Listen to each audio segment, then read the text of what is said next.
La foire internationale du commerce des services est donc excellente, car elle offre une plateforme aux personnes qui viennent du monde entier pour voir quels sont exactement les services offerts, quelles sont les améliorations. Il est ainsi possible de comparer les technologies utilisées en termes de services commerciaux.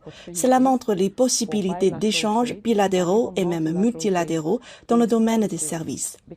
En effet, pour l'Afrique, par exemple, une grande partie des activités commerciales s'est concentrée sur le commerce des marchandises. Mais aujourd'hui, lorsqu'il s'agit des services, on s'appuie sur une plateforme technologique.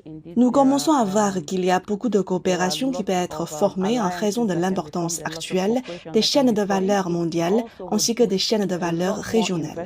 Par exemple, des services émanés de la Chine destinés à l'Australie dont la valeur peut être ajoutée dans les pays africains et vice-versa.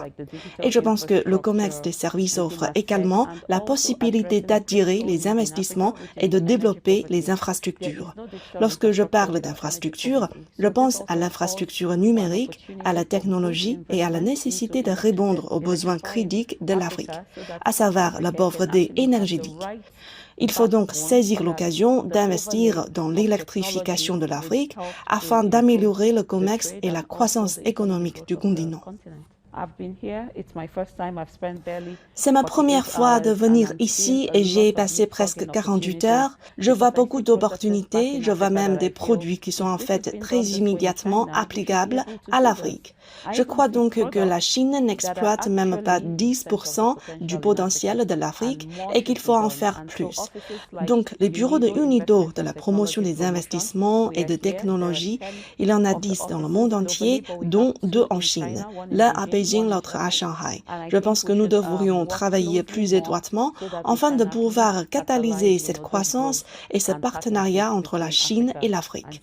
La Chine possède déjà des villes intelligentes. Hier, nous étions à la Tour olympique. Ma collègue effectuait des paiements avec son visage par simple reconnaissance faciale grâce à WeChat.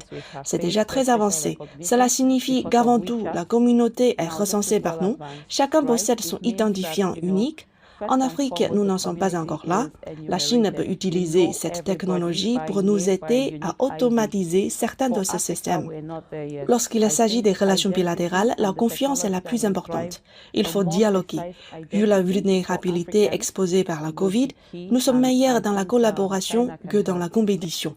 Tous les pays doivent se serrer la main et collaborer, que ce soit la Chine, le Nigeria ou n'importe quel pays d'Afrique.